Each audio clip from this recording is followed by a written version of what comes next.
All right, thank you. So I am Ayoub Moussaid, and I am a senior member of technical staff at Oracle, mainly working with the spatial and graph team. And today I will be talking about the graph visualization and exploration using SQL PGQ in the new Oracle SQL Developer and the SQL Developer graph visualization extension for VS Code. So basically, what we're going to talk about is we're going to see like an extension overview, and then we're going to see how you can customize and style your graphs to your needs, and then how we use pagination or display size to uh, have better graphs, and then I will show a live demo, which this is all about. So the SQL Developer Graph Visualization extension for VS Code is an extension that enhances the already available SQL Developer extension with graph visualization capabilities, of course. It works with Oracle Database 23 AI and above, allowing developers to visualize and explore the results of graph table queries as a graph. What does it offer? Seamless integration with the SQL Developer extension. You can interact with your graph. You can style your vertices, edges based on conditions, and you can, of course, explore your graphs. So how does the seamless integration work? So the SQL Developer extension is already out. You can create connections, run queries, and do all you already been able to do in SQL Developer, like the standalone software. And the SQL Developer graph visualization extension like uses those connections or those capabilities to be able to visualize graphs.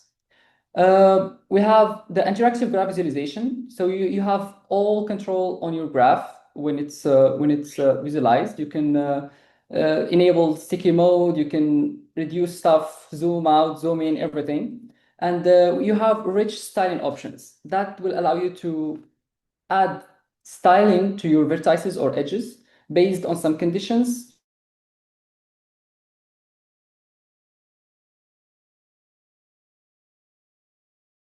To your graph structures with intuitive controls. I have here some images or some examples. So you see the first picture, we have a query. This is based on LDBC scale 1, of course. And as long as you return vertex IDs or edge IDs for your queries, you can control what you can see on the visualization tab. And on the side here, you have the legends area. On the second image, you have a view of the styles UI that allows you to add like different conditions and different styling options for the size, the color, the captions, the animations, and icons, which is not showing on the image.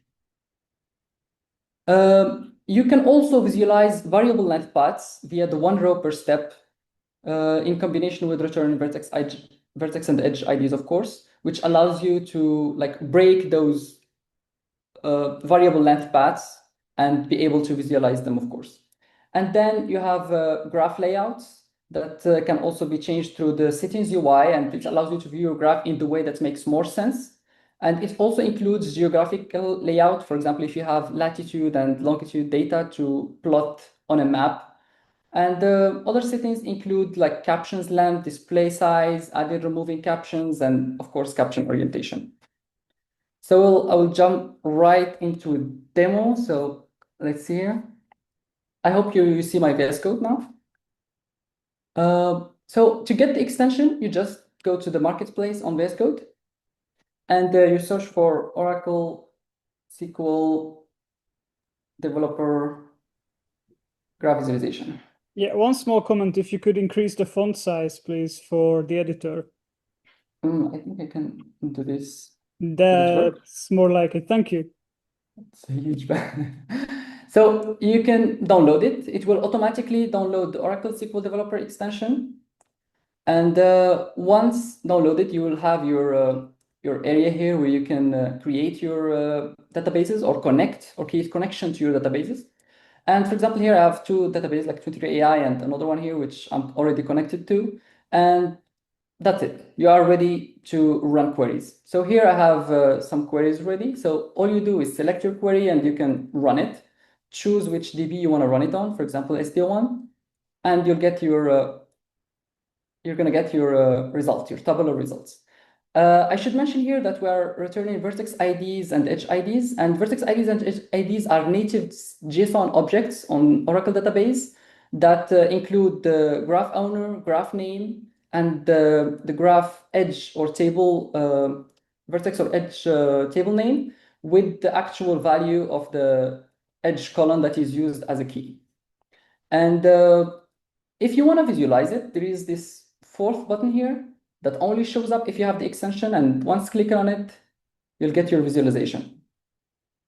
It takes some time because it's rerunning the query to get JSON data that can be plotted in the graph visualization area. And once there, you'll get your graph controls here. You have like sticky mode, fit to screen. This is so you can select stuff or move stuff. Here, like the pagination control or the size, display size control, so you can reduce or increase how many vertices or edges or items are shown on your graph. The right side here, there is the legends area, and you have your settings here. You can click on this and you can like change the orientation of your labels or captions. You can add vertex captions or edge captions. I can show an example, for example. So we can add, for example, person, first name, comment, browser used, for example. You can add captions for edges as well if they exist.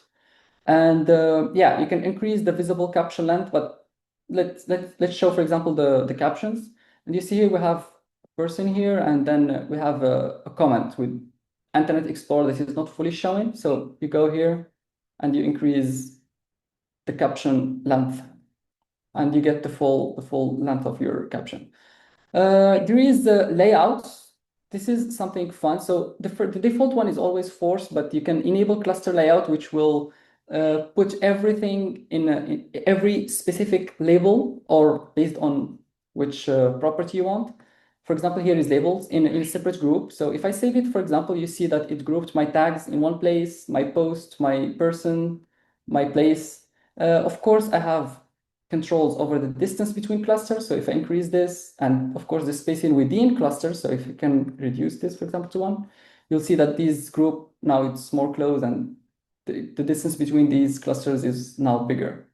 Of course, there is a bunch of other layouts that you can choose from: concentric, grid, hierarchical, radial, random, geographical, which will show a map. So for example, if I chose this one, you'll see that it goes from my source and shows all the others below. Now I will show how we can add actual styles. So if I go here, you're gonna find your default styles, which you see here. You can't actually delete them, but you can modify their properties. So you can increase, for example, the size of a person. You can change the colors. You can add the actual animations, the timing for animations, and whatever controls you have. So if I save this, you see that my person here is now pulsating or animated, but you can also add new styles. Let's say I want to show all my tags with the ID 2012 because I know I have one. So let's call this one special tag, and we can add conditions. So ID equals 2012.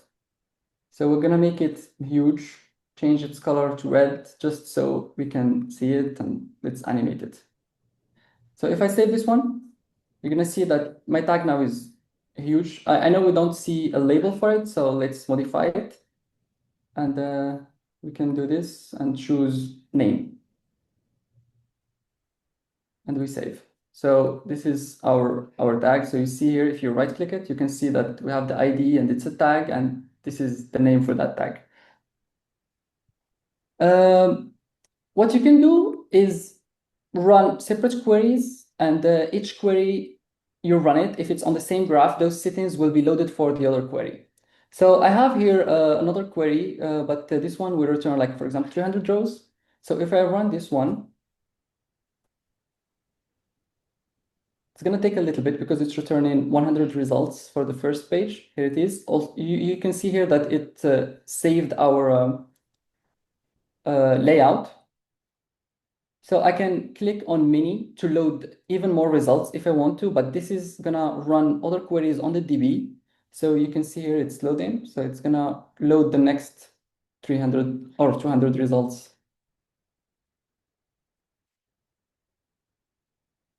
Okay, so you see here it loaded all the results, and you can increase how many results are there, and you see it's a huge one. So maybe another layout would be better for this case, for example, concentric, but this is going to make like a huge circle, and you can always fit to screen or increase it or even full screen it. I have here another query, which is a variable length path query using graph table, of course. These all queries are using SQL PGQ, and it uses one row per step to separate the paths that we're going to find along this path. So if I select this one, run it,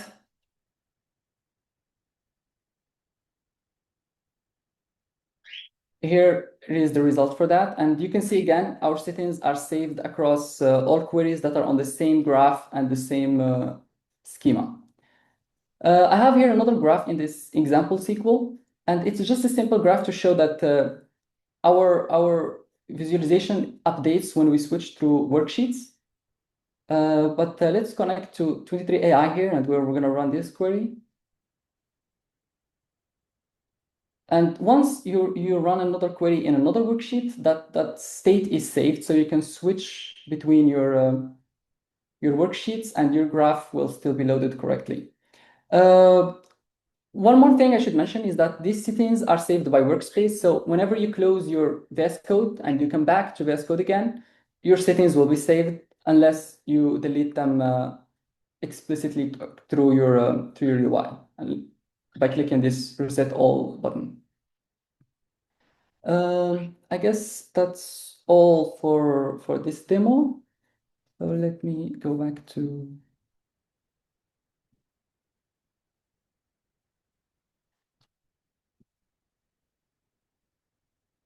So yeah, thank you. Do you have any questions?